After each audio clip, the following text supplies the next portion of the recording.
بسم اللہ الرحمن الرحیم۔ شروع کرتا ہوں اللہ کے پاک نام سے جو بہت بڑا مہربان نہایت رہنے والا ہے۔ دوستوں، بہنوں، بھائیوں، بزرگوں، السلام علیکم ورحمۃ اللہ وبرکاتہ۔ 12ویں صدی میں وسطی اور جنوبی ایشیا کا سیاسی منظر تیزی سے بدل رہا تھا۔ طاقتور سلطنتیں عروج پر تھی، جبکہ دوسری جو کبھی اس خطے پر غلبہ رکھتی تھی آہستہ آہستہ زوال پذیر ہو رہی تھی۔ ابھرتی ہوئی طاقتوں میں غوری سلطنت بھی شامل تھی، جو کہ موجودہ افغانستان میں غور کے نام ہموار پہاڑوں سے وجود میں آئی تھی۔ اس پہاڑی سرزمین سے ایک پرعزم حکمران آیا، جس کا نام بعد میں برصغیر پاک و ہند کی تاریخ سے ایک گہرا جڑا ہوا ہے۔ وہ حکمران سلطان شہاب الدین غوری تھے۔ غور کی سرزمین کوئی بھرپور میدانی یا زرخیز وادی نہیں تھی۔ یہ ایک سخت پہاڑی علاقہ تھا، جس کی چاروں طرف اونچی چوٹیوں اور دشوار گزار علاقے تھے۔ وہاں زندگی کا تقاضا تھا، اور جو لوگ ایسے حالات میں پلے بڑے، ان میں مضبوط برداشت اور لچک پیدا ہوئی۔ اس علاقے کا حکمران خاندانی شبانی خاندان سے تعلق رکھتا تھا۔ وقت گزرنے کے ساتھ ساتھ انہوں نے اپنی پہاڑی سلطنت کو ایک طاقتور سلطنت میں تبدیل کر دیا، جو افغانستان اور پڑوسی علاقوں میں پھیل گئی۔ سلطان شہاب الدین محمد غوری اسی پرجوش حکمران خاندان میں پیدا ہوئے۔ اوائل عمری سے ہی وہ قیادت، سیاست اور جنگ کی حقیقتوں سے آشنا ہو گئے تھے۔ اس کے بڑے بھائی سلطان غیاث الدین محمد غوری سلطنت کے حکمران بنے، اور اس نے ریاست کو مضبوط بنانے میں اہم کردار ادا کیا تھا۔ شہاب الدین غوری اپنے بھائی کا وفادار رہا، اور سلطنت کو وسعت دینے میں اس کا بہت بڑا ہاتھ ہے، اور ساتھ دیا اس نے اپنے بھائی کا۔ دونوں بھائیوں کے درمیان تعلقات مضبوط اور تعاون پر مبنی تھے، جبکہ سلطان غیاث الدین نے سلطنت کے مغربی علاقوں اور ایران اور وسطی ایشیا کے تنازعات پر توجہ مرکوز کی۔ شہاب الدین غوری کو مشرقی سرحد کی ذمہ داری سونپی گئی۔ یہ فیصلہ بعد میں انتہائی اہم ثابت ہوا، کیونکہ مشرقی سرحد نے برصغیر پاک و ہند کی طرف راستہ کھول دیا تھا۔ اس وقت ایک اور سلطنت جو کبھی بہت طاقتور تھی، آہستہ آہستہ منہدم ہو رہی تھی، غائب ہو رہی تھی۔ یہ غزنوی سلطنت تھی، سلطان محمود غزنوی کی۔ کئی دہائیوں تک غزنویوں نے افغانستان اور شمالی ہندوستان کے بڑے علاقوں پر حکومت کی۔ غزنی کے مشہور سلطان محمود غزنوی نے 11ویں صدی کے اوائل میں برصغیر پاک و ہند میں کئی مہمات چلائی تھیں۔ اس کے چھاپوں نے غزنی شہر کو دولت مند اور پوری دنیا اسلام میں ایک مشہور کر دیا تھا۔ تاہم سلطان محمود غزنوی کی موت کے بعد غزنوی سلطنت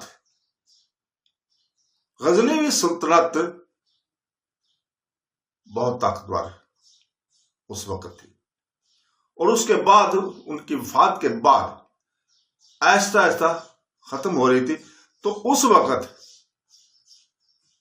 وقت ایک اور سلطنت جو کبھی بہت اس علاقے میں بہت کم دکھائی دیتی تھی، وہ تھی غوری حکمران۔ غوری حکمران اندرونی کشمکش، جانشینی کی جدوجہد اور بیرونی دباؤ نے ان کی طاقت کو کم کر دیا تھا۔ 12ویں صدی کے وسطی غزنیوں کا صرف ایک محدود علاقہ تھا، جس کا مرکز خاص طور پر لاہور شہر کے اس پاس تھا۔ غوری حکمرانوں کے عروج نے بالآخر انہیں زوال پذیر غزنیوں کے ساتھ براہ راست تنازع میں لا کھڑا کیا۔ غوریوں نے غزنی پر حملہ کیا اور افغانستان میں غزنی افواج کو کامیابی سے شکست دی۔ اس فتح نے خطے میں ان کے اثر و رسوخ میں نمایاں اضافہ کر دیا۔ لیکن غزنوی کا ایک اہم گڑھ اب بھی باقی تھا، وہ گڑھ تھا لاہور۔ لاہور غزنوی حکمرانوں کے افغان علاقوں سے محروم ہونے کے بعد ان کا آخری دارالحکومت بن گیا تھا۔ آخری غزنوی حکمران خسرو ملک نے اس شہر سے اپنے اقتدار کو برقرار رکھنے کی کوشش کی، تاہم غوریوں کی بڑھتی طاقت نے جلد ہی ان کی پوزیشن کو خطرے میں ڈال دیا تھا۔ سلطان شہاب الدین غوری نے لاہور کی تجارتی اہمیت کو تسلیم کیا، جس نے لاہور کو کنٹرول کیا۔ اس کے پاس شمالی ہندوستان کے میدانی علاقوں کا گیٹ وے تھا۔ یہ شہر تجارتی راستوں اور فوجی سڑکوں کے سنگم پر کھڑا تھا، جو وسطی ایشیا کو برصغیر پاک و ہند سے ملاتا۔ سن 1186 میں شہاب الدین غوری نے لاہور کے خلاف ایک پرعزم مہم شروع کی۔ اس کی افواج نے شہر کی طرف پیش قدمی کی اور آخرکار خسرو ملک کی فوج کو شکست دی۔ غزنوی حکمران نے قبضہ کر لیا اور شہر غورید کے کنٹرول میں آ گیا۔ یہ فتح انتہائی اہم تھی۔ اس نے غزنوی خاندان کے طویل حکمرانی کا خاتمہ کیا اور غوری سلطنت کو خطے میں غالب طاقت کے طور پر قائم کیا۔ لاہور اب سلطان شہاب الدین غوری کا مشرقی اڈا بن گیا تھا۔ لاہور سے شمالی ہند کی سڑک کھلی ہوئی تھی۔ جس وقت شہاب الدین غوری پنجاب میں اپنی پوزیشن مضبوط کر رہے تھے، شمالی ہند کے سیاسی صورتحال بہت مختلف تھی۔ ایک طاقتور سلطنت کے بجائے یہ خطہ کی آزادی مملکتوں میں تقسیم ہو گیا تھا۔ ان میں سے کئی سلطنتوں پر راجپوت خاندانوں کی حکومت تھی۔ راجپوت اپنی مضبوط جنگجو روایت کے لیے بہت مشہور تھے۔ وہ عزت، بہادری اور وفاداری کی قدر کیا کرتے تھے۔ ان کے حکمران اکثر علاقے اور وقار کے لیے ایک دوسرے سے لڑتے رہتے تھے، لیکن جب کسی بیرونی خطرے کا سامنا ہوتا ہے تو وہ طاقتور رہنماؤں کے تخت متحد ہو جاتے تھے۔ ان راجپوت حکمرانوں میں سے ایک حکمران اپنی ہمت اور اثر و رسوخ کی وجہ سے نمایاں تھا۔ وہ حکمران تھا پرتھوی راج چوہان۔ راجپوت چوہان پرتھوی راج چوہان کا تعلق چوہان خاندان سے تھا، جو کہ ایک راجپوت کی گوت ہے، اور اس نے موجودہ راجستھان میں اپنے دارالحکومت اجمیر سے حکومت کی۔ وقت کے ساتھ ساتھ اس نے اپنا اثر و رسوخ بڑھایا اور دہلی کے اہم شہر پر بھی کنٹرول حاصل کر لیا تھا۔ اس نے اس کے بڑے اور تجارتی خطے پر اختیار حاصل کر لیا تھا۔ پرتھوی راج چوہان نے ایک بہادر جنگجو قابل حکمران کے طور پر شہرت حاصل کی۔ بہت سے راجپوت سردار ان کی قیادت کا احترام کیا کرتے تھے۔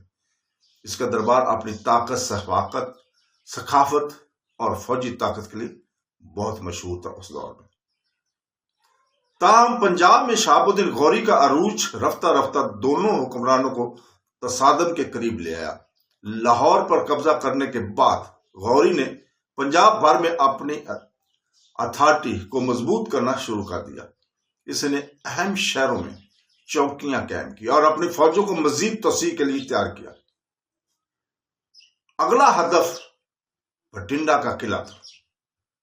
بھٹنڈا ایک مضبوط قلعہ تھا جو چوہان بادشاہی کی سرحد کے قریب واقع تھا۔ اس نے پنجاب اور راجپوت علاقوں کے درمیان اہم راستوں کو کنٹرول کیا۔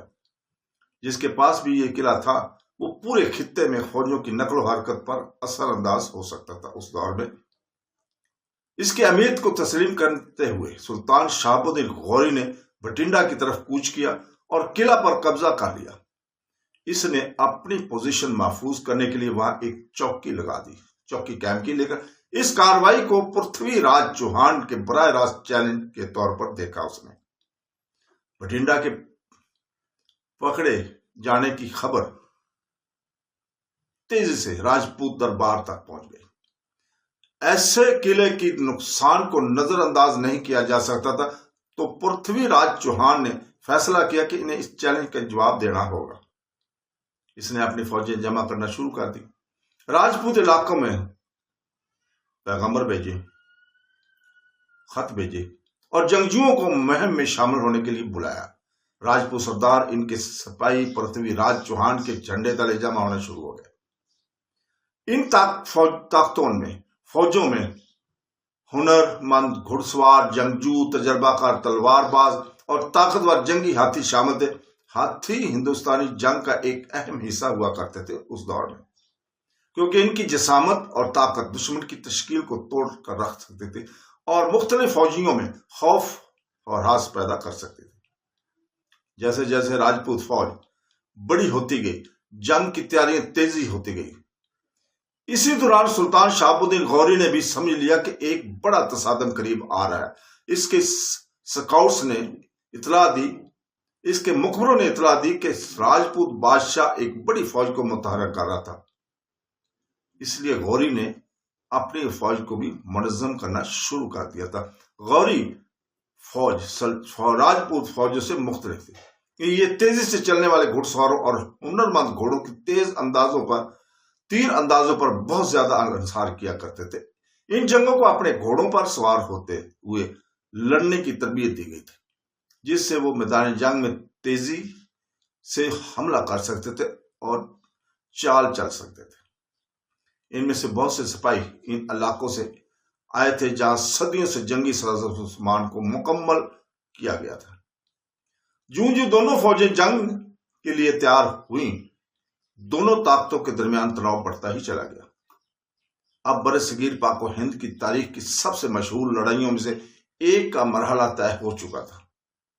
تارین کے قریب میدانی علاقہ جلد ہی سلطان شہاب الدین غوری اور مہاراج پرتھوی راج چوہان کے درمیان پہلی عظیم مارکہ رائی کا مشاہدہ کرنے کے لیے تیار ہو۔ ان کی فوجیں ایک دوسرے کی طرف بڑھ رہی تھی اور شمالی میدانی علاقوں میں جنگ کی ہوائیں چل رہی تھی۔ جو تصادم ہونے والا تھا اس ترین کی پہلی جنگ کہا جائے گا۔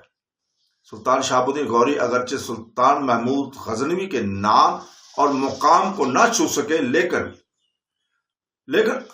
ہم انہیں سلطان محمود غزنوی کا حقیقی مفکر ضرور کہہ سکتے ہیں، کیونکہ سلطان شہاب الدین غوری نے فتح ہند کے محمود منصوبے کو یقینی طور پر قریب کر دیا تھا اور ہندوستان میں اسلامی حکومت کی بنیاد ڈالی تھی۔ بھٹنڈا کے قلعہ پر قبضے کے بعد پورے شمالی ہندوستان میں ماحول کشیدہ اور غیر یقینی ہو گیا۔ غوری علاقوں اور راجپوت سلطنتوں کے درمیان سرحد اب محاذ ارائی کا میدان بن چکی تھی۔ سلطان شہاب الدین غوری اور مہاراج پرتھوی راج چوہان دونوں سمجھ گئے تھے کہ حالات مزید پرامن نہیں رہ سکتے۔ ایک فیصلہ کن تنازع قریب آ رہا تھا۔ آہستہ آہستہ لاہور میں سلطان شہاب الدین غوری نے نئے زیر قبضہ علاقے پر اپنی گرفت مضبوط کر لی۔ یہ شہر پنجاب میں اس کا بنیادی مرکز بن چکا تھا۔ وہاں سے اس کے لیے اپنے انتظامیہ کو منظم کیا، اہم شہروں میں سپاہیوں کو تعینات کیا اور اپنی فوج کو مستقبل کی مہمات کے لیے تیار کیا۔ لاہور نہ صرف ایک فوجی مرکز تھا بلکہ ایک گیٹ وے بھی تھا جو وسطی ایشیا کو شمالی ہندوستان کی امیر زمینوں سے ملاتا تھا۔ سلطان جانتا تھا کہ پنجاب کو کنٹرول کرنا صرف شروعات ہے۔ ان کی خواہش برصغیر پاک و ہند میں دیر پا اثر و رسوخ حاصل کرنا تھی، تاہم وہ بھی سمجھتا تھا کہ اس طرح کے مقصد کے لیے طاقتور راجپوت حکمرانوں کو شکست دینے کی ضرورت ہوگی جو سرحد سے باہر کے میدانی علاقوں کو کنٹرول کیا کرتے تھے۔ اسی دوران اجمیر میں پرتھوی راج چوہان کی عدالت شمال مغرب سے آنے والے خطرے کے بارے میں بحث و مباحثے میں بھری پڑی تھی۔ غوری فوجوں نے بھٹنڈا پر قبضہ کر لیا تھا۔ اس خبر نے راجپوت سرداروں کو گھبرا دیا تھا۔ بہت سے لوگوں کا خیال تھا کہ اگر شہاب الدین غوری کی توسیع کو تیزی سے نہ روکا گیا تو مزید قلعے اور شہر اس کے قبضے میں چلے جائیں گے۔ اس لیے پرتھوی راج چوہان نے فیصلہ کن کارروائی کرنے کا فیصلہ کیا۔ اس نے راجپوت سرداروں اور اتحادیوں کو بلایا جو اس کے اختیار کا احترام کرتے تھے، ان کی طرف پیغامات بھیجے، جنگ کی دعوت لے کر مختلف علاقوں میں سفر کرتے تھے۔ ایک ایک کر کے راجپوت جنگجو چوہان بادشاہ کے جھنڈے تلے جمع ہونے لگے تھے۔ راجپوت فوجیں اپنی بہادری، عزت کی مضبوط احساس کے لیے مشہور تھی۔ جنگجوؤں نے میدان جنگ میں اپنی ہمت کا مظاہرہ کیا اور ان میں سے بہت سے بزرگ قبیلوں سے تعلق رکھتے تھے جن کے جنگ کی طویل روایات تھی۔ وہ اپنے گھوڑوں، ہتھیاروں اور وفادار سپاہیوں کے ساتھ اپنی سرزمین کے دفاع کے لیے ہر وقت تیار رہا کرتے تھے۔ فوج کے جمع ہوتے ہی بڑے کیمپ ہو گئے تھے۔ لوہاروں نے تلواریں تیز کی اور ذرا بختر تیار کی، جنگی ہاتھیوں کو آگے لایا گیا اور جنگ کے لیے احتیاط سے لیس کیا گیا۔ ان ہاتھیوں کو لڑائی کے لیے تربیت دی گئی تھی اور وہ بختر باندھ ٹاور لے جا سکتے تھے جہاں سے تیر انداز یا کمانڈر لڑائی کی ہدایت دیا کرتے تھے۔ اس کے بعد روایتی بیانات کے مطابق پرتھوی راج چوہان اکثر بڑی لڑائیوں کے دوران اپنی فوج کو ایک طاقتور شاہی ہاتھی سے ہدایات کرتا تھا۔ ایسے ہاتھی اختیار اور طاقت کی علامت ہے اور کمانڈروں کو سپاہیوں کے ہجوم کے اوپر سے میدان جنگ کا مشاہدہ کرنے کی اجازت دیتے تھے۔ بڑھتی ہوئی راجپوت فوج نے ایک متاثر کن منظر پیدا کیے۔ ہزاروں جنگجوؤں نے اجمیر اور دہلی کے آس پاس کیمپوں کو بھر دیا۔ مختلف قبیلوں اور ریاستوں کی نمائندگی کرنے والے خیموں کے اوپر لہرانے لگے۔ ان کے جھنڈے، ڈھول بج رہے تھے۔ جب یونس اپنی تشکیل کی مشق کر رہے تھے تو آنے والے تنازع کے لیے تیار تھے۔ پرتھوی راج چوہان خود اپنے جنگجوؤں کے درمیان چلے گئے اور ان کی حوصلہ افزائی کرتے ہوئے اور انہیں اپنے وطن کی دفاع اہمیت کے لیے یاد دلاتے رہے۔ ان کی موجودگی نے ان سپاہیوں کے حوصلے بلند کیے جو جنگ میں اپنی بہادری ثابت کرنے کے لیے بے تاب تھے۔ اس وقت جب راجپوت اپنی فوجیں جمع کر رہے تھے تو سلطان شہاب الدین غوری بھی احتیاط سے تیاری کر رہے تھے۔ راجپوتوں کے مقابلے میں غوری فوج کا جنگی انداز مختلف ہو۔ یہ کیولری یونٹوں کے درمیان نقل و حرکت، رفتار اور آہنگی پر بہت زیادہ انحصار کرتے تھے۔ غوری کے بہت سے سپاہی ماہر گھڑ سوار تھے جو تیزی سے لمبی مسافت طے کر سکتے تھے۔ انہیں اپنے گھوڑوں پر سوار ہوتے ہوئے لڑنے کی تربیت دی جاتی تھی۔ دور سے دشمن پر حملہ کرنے کے لیے کمان اور تیر کا استعمال کیا جاتا تھا۔ یہ سوار تیر انداز تیزی سے میدان جنگ تک پہنچ سکتے تھے، تیروں کی والی چھوڑ سکتے تھے اور پھر دشمن کے جوابی حملے سے بھی پہلے دور ہٹ سکتے تھے۔ جنگ کا یہ انداز صدیوں کے دوران وسطی ایشیا اور افغانستان کے ان خطروں میں پروان چڑھا جہاں گھڑ سوار فوج نے فوجی حکمت عملی میں غالب کردار ادا کیا تھا۔ سلطان نے اپنی فوجوں کو منظم کرتے ہوئے منصوبہ بندی کرنے میں وقت صرف کیا کہ وہ بڑی راجپوت فوج کا سامنا کیسے کریں گے۔ وہ سمجھتا تھا کہ راجپوت کے پاس طاقتور جنگی ہاتھی اور مضبوط گھڑ سوار دستے تھے، اس لیے اس کی فوج کے لیے نظم و ضبط اور محتاط چال چلنا ضروری تھا۔ راجپوت فوج کی نقل و حرکت پر نظر رکھنے کے لیے اسکاؤٹس مقبر کو سرحد پر بھیج دیا گیا تھا۔ رپورٹوں نے جلد ہی اس بات کی تصدیق کی کہ پرتھوی راج چوہان ایک بڑی فوج کے ساتھ پٹنڈا کی طرف کوچ کر رہے ہیں۔ شہاب الدین غوری نے محسوس کیا کہ اب تصادم ناگزیر ہے۔ راجپوت فوج نے اجمیر اور دہلی سے سرحد کی طرف مارچ شروع کیا تھا۔ گھڑ سوار دستے میدانی علاقوں میں چلے گئے جبکہ ہاتھی اور سپلائی کارواں پیچھے پیچھے چل رہا تھا۔ ہزاروں فوجی شمال کی طرف بڑھتے ہی چلے جا رہے تھے۔ سڑکوں سے دھول اڑ رہی تھی۔ راستے میں دیہاتوں سے گزرتی ہوئی فوج کو تجسس اور تشویش سے دیکھا جاتا تھا۔ لوگ سمجھ گئے کہ ایک عظیم جنگ قریب آ رہی ہے اور اس کا نتیجہ خطے کے مستقبل پر اثر انداز ہو سکتا ہے۔ جیسے ہی ترین کے وسیع میدانوں پر سورج ایسا ایسا طلوع ہوا، دونوں عظیم فوجیں جنگ کے لیے تیار ہو گئی۔ صبح کی ہوا اب بھی ٹھنڈی تھی لیکن تناؤ پہلے سے میدان جنگ میں بھر چکا تھا۔ ہزاروں سپاہی تیار کھڑے تھے، اپنے ہتھیار پکڑے ہوئے تھے اور اس اشارے کا انتظار کر رہے تھے کہ جس سے لڑائی شروع ہو گئی۔ ایک طرف سلطان شہاب الدین غوری کی فوج کھڑی تھی اور اس کی افواج بنیادی طور پر تیز گھڑ سوار یونٹوں میں مشتمل تھی۔ یہ سپاہی ہنرمند گھڑ سوار تھے جنہیں رفتار ہم آہنگی کے ساتھ لڑنے کی تربیت دی گئی تھی۔ بہت سے لوگ تلواروں، نیزوں کے ساتھ طاقتور کمانیں اٹھائے ہوئے تھے۔ ان کے گھوڑے ہلکے اور تیز تھے، جس کی وجہ سے وہ میدان جنگ میں تیزی سے آگے بڑھ سکتے تھے۔ غوری فوج، سلطان شہاب الدین غوری کی فوج کی صفوں میں تجربہ کار کمانڈر بھی شامل تھے، جنہوں نے افغانستان اور وسطی ایشیا میں کئی مہمات میں حصہ لیا۔ وہ کھلی جنگ میں نظم و ضبط اور چال بازو کی اہمیت کو سمجھتے تھے۔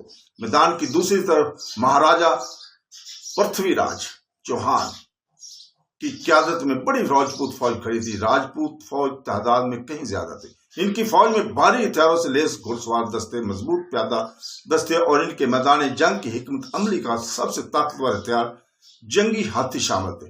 ہاتھی زندہ قلعوں کی طرح اگلی صفوں میں کھڑے تھے۔ اب ان کے بڑے جسموں کو ذرا وقت سے ڈھانپا گیا تھا اور بہت سے لوگ اپنی پیٹھ پر لکڑی کے مینار اٹھائے ہوئے تھے، جہاں سے تیز تیر انداز اور جنگجو دشمن پر حملہ کر سکتے تھے۔ اکیلے ان دیو ہیکل جانوروں کی نظر دشمن کے گھوڑوں کو خوف زدہ کر سکتے تھے اور گھڑ سوار فوج کی تشکیل میں خلل ڈال سکتے تھے۔ میدان جنگ کے اس پار سلطان شہاب الدین غوری اپنے مضبوط سیاہ گھوڑے پر سوار ہو کر بیٹھ گئے، جس کے بعد یہ روایت ہے کہ مبارک نام سے اس کا گھوڑے کا نام تھا، اور وہ درمیان سے تیزی سے آگے بڑھ سکتا تھا اور لمحہ آنے پر ذاتی طور پر حملے کی قیادت بھی کر سکتا تھا۔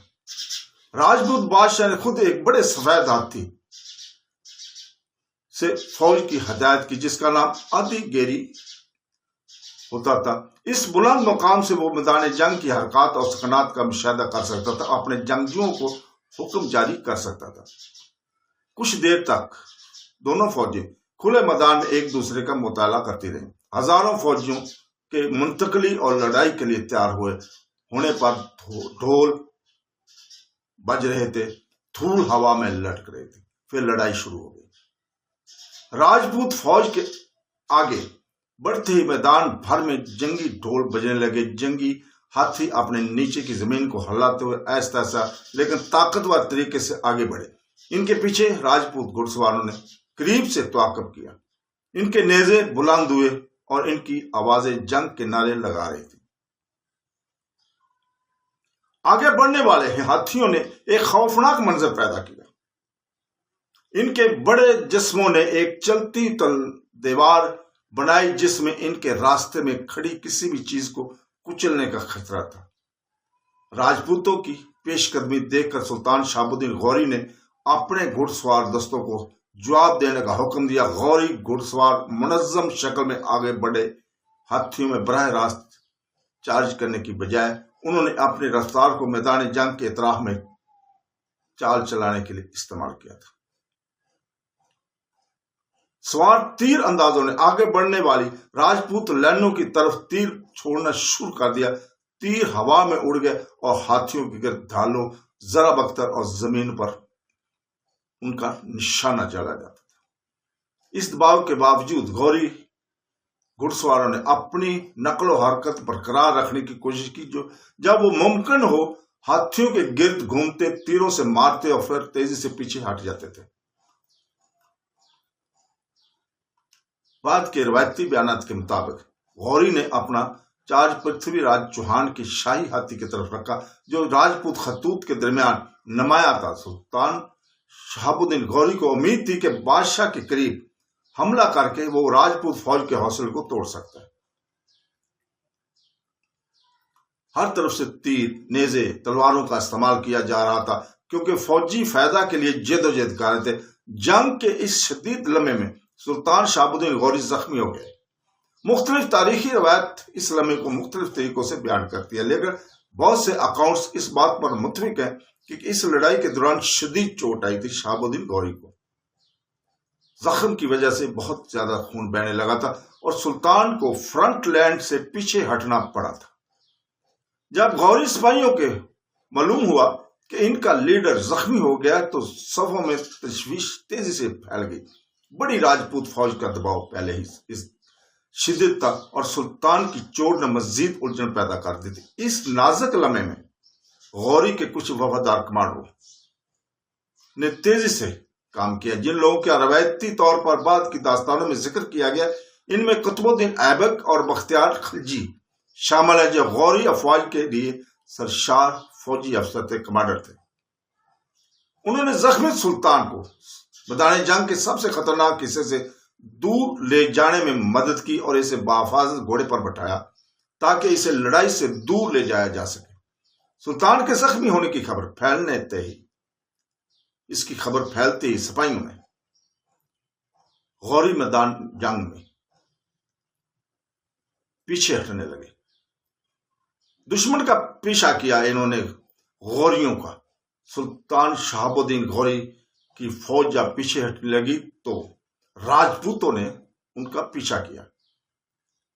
سپاہی کے دوران لڑائی جاری رہی، کیونکہ راجپوت گھڑ سواروں نے غوری سپاہیوں کا پیچھا کرنے کی کوشش کی۔ آخرکار غوری فوج نے شمال مغرب کی طرف سپاہی اختیار کی، پنجاب کی سمت واپس چلے گی۔ ترین کا میدان جنگ پرتھوی راج چوہان اور راجپوت افواج کے کنٹرول میں رہ گیا تھا۔ ترین کی پہلی جنگ راجپوت فوج کی فتح کے ساتھ ختم ہو رہی تھی، تاہم اس تنازع کی کہانی یہیں ختم نہیں ہو رہی تھی۔ زخمی سلطان شہاب الدین غوری جنگ میں بچ گئے اور اپنے علاقوں کی طرف لوٹ گئے۔ اس شکست نے اس پر گہرا اثر چھوڑا اور اس کے مستقبل کے فیصلوں پر اثر انداز ہوا۔ یہ جب ترین کے میدانوں میں شدید لڑائی بالآخر ختم ہونے لگی تو میدان جنگ ایک طویل اور صفاقانہ جدوجہد کے اثر سے ڈھکا رہ گیا۔ ٹوٹے ہوئے ہتھیار، گرے ہوئے فوجی، زخمی گھوڑے اور تباہ شدہ بینرز خاک آلود زمینوں پر بکھرے پڑے تھے۔ جنگی ڈھول کی گڑگڑاہٹ تھم چکی تھی، لیکن جنگ کی بازگشت اب بھی ہوا میں ملحق دکھائی دے رہی تھی۔ مہاراج پرتھوی راج چوہان کی راجپوت فوج نے میدانی جنگ کا کنٹرول تو حاصل کر لیا تھا۔ اس کے جنگجو جو دن بار سخت لڑتے تھے اور فتح یاب ہو رہے تھے، بہت سے فوجیوں نے جشن مناتے ہوئے نعرے لگانے شروع کر دیے، جبکہ دیگر زخمی ساتھیوں کو گرنے والوں میں تلاش کرتے رہے۔ بہت سے تاریخی اور روایت کے مطابق راجپوت گھڑ سواروں نے جنگ کے بعد کافی فاصلے تک پیچھے ہٹنے سے والی غوری فوج کا تعاقب کیا۔ پیچھے ہٹنے والی فوج مزید نقصانات سے بچنے کے لیے تیزی سے شمال مغرب کی طرف بڑھی۔ وہ میدانی علاقے جنہوں نے پرتشدد تصادم کا مشاہدہ کیا تھا، دھیرے دھیرے دوبارہ خاموش ہو گیا، کیونکہ تعاقب کرنے والے سپاہی آہستہ آہستہ واپس چلے جا رہے تھے۔ اسی دوران سلطان شہاب الدین غوری کو اس کے وفادار افسروں اور محفوظ میدان جنگ سے دور لے گئے تھے۔ اس کے کمانڈر سمجھ گئے تھے کہ سلطان کی حفاظت اب ان کی اولین ترجیح ہے۔ انہوں نے اس میدان جنگ کے خطرے سے دور زیر کنٹرول محفوظ علاقوں کی طرف لے جانے کے لیے فوری طور پر ایک منافذ منظم کیے۔ ترین سے دور کا سفر مشکل تھا، فوج کو نقصان اٹھانا پڑا تھا اور بہت سی فوجی طویل اور شدید لڑائی کے بعد تھک چکی تھی۔ اس کے باوجود زندہ بچ جانے والی فوج پنجاب کے میدانی علاقوں میں سفر کرتے ہوئے اپنے زخمی لیڈر کی حفاظت کرتے ہوئے عزم کے ساتھ آگے بڑھتی رہی۔ بالآخر سلطان شہاب الدین محمد غوری کو لاہور کی طرف لے جایا گیا، جو غوری طاقت کے مرکزی مشرقی مرکز کے طور پر کام کیا کرتا تھا۔ اس وقت چند سال قبل غزنوی خاندان کے زوال کے بعد یہ شہر پہلے ہی ایک اہم فوجی اور انتظامی اڈا بن چکا تھا۔ زخمی سلطان جب لاہور پہنچا تو اس کے ساتھیوں اور معالجین نے اس کے زخموں کے علاج کے لیے احتیاط سے کام لیا۔ زخم سنگین تھا اور کچھ عرصے سے اس کی حالت غیر یقینی رہی۔ ان کے قریبی لوگوں کو ان کی صحت یابی کے بارے میں گہری تشویش اس وقت ہو رہی تھی۔ غوری قیادت کے لیے ترین میں شکست ایک تکلیف دہ تجربہ تھا۔ فوج کو ایک بڑے اور پرعزم مخالف کا سامنا تھا اور وہ میدانی جنگ سے پیچھے ہٹنے پر مجبور ہو گئی تھی۔ شدید لڑائی میں کسی فوجی اپنی جانوں سے ہاتھ دھو بیٹھے تھے۔ تاہم سلطان شہاب الدین غوری کے زندہ رہنے کا مطلب یہ تھا کہ جدوجہد ابھی ختم نہیں ہوئی۔ اس کے بعد کے دنوں اور ہفتوں کے دوران سلطان شہاب الدین غوری آہستہ آہستہ اپنے زخموں سے صحت یاب ہو گیا، اور یہ عمل بتدریج تھا اور اس کے آس پاس کے لوگ بہتری کے آثار کا ہے۔ اس طرح وہ بے چینی سے انتظار کر رہے تھے، بالآخر اس کی قوت واپس آنے لگی۔ ترین میں شکست کی یاد اس کے ذہن میں مضبوط رہی۔ اتنے طاقتور حریف کے خلاف جنگ ہارنا ایسی بات نہیں تھی جیسے انسانی سے بھلایا جا سکے۔ تجربے نے اس مہم کے واقعات پر گہرائی سے غور کرنے پر مجبور کیا۔ سلطان شہاب الدین غوری ہمیشہ سے ایک پرعزم اور پرعزم رہنما کے طور پر تھے۔ شکست کو اپنے عزائم کی انتہا سمجھنے کی بجائے اس نے میدان جنگ میں جو کچھ ہوا اس کے وجوہات کا تجزیہ کرنا شروع کر دیا۔ وہ سمجھا تھا کہ راجپوت فوج بہت بڑی تھی اور ان کی جنگی ہاتھیوں نے ان کی حکمت عملی میں اہم کردار ادا کیا تھا۔ ہاتھیوں کے گھڑسواروں کی تشکیل میں خلل ڈالا تھا اور غوری فوج کے گھوڑوں میں خوف پیدا کر دیا تھا۔ اسی وقت راجپوت جنگجوؤں اپنی سرزمین کے دفاع کے لیے بہادری اور مضبوط عزم کے ساتھ لڑے تھے۔ تاہم راجپوت سلطنت نے ایک بھی متحد سلطنت نہیں بنائی۔ شمالی ہندوستان کے مختلف حکمرانوں کے درمیان دشمنی اور آزادانہ عزائم بھی جاری رہے۔ یہ صورتحال بعد میں ہونے والے واقعات میں اہم کردار ادا کرے گی۔ غوری علاقوں میں واپس سلطان شہاب الدین غوری نے اپنی طاقت کو دوبارہ بنانے کا سلسلہ جاری رکھا۔ وہ پنجاب میں اپنی پوزیشن کو محفوظ بنانے اور ہندوستان کے میدانی علاقوں میں اپنی اتھارٹی کو مزید وسعت دینے کے لیے پرعزم رہا۔ اس سے پہلے کہ شکست کی یاد دردناک رہی، لیکن اس نے ایک طاقتور محرک کا کام بھی کیا۔ سپاہیوں کو معلوم تھا کہ ان کا لیڈر میدان جنگ میں واپس آئے گا اور راجپوت فوج کو دوبارہ چیلنج کرنے کا وہ ارادہ بھی رکھتا ہے۔ سرحد کے اس پار راجپوت سلطنتوں نے اپنا سرگرمیاں جاری رکھی۔ اس بات سے بھی ہے خبر کہ ایک بڑے تصادم کی تیاریاں آہستہ آہستہ شکل اختیار کر رہی تھی۔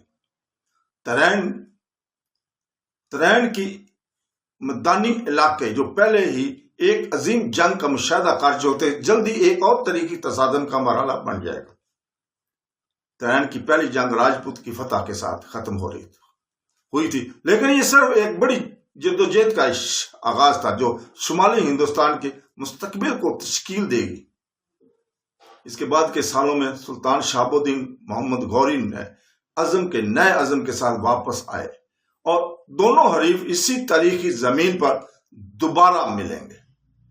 تو دوستو یہیں پہ ہم رکتے ہیں، انشاءاللہ تعالی اسی جگہ سے پھر ہم شروع کریں گے آپ کے سامنے۔ اللہ حافظ۔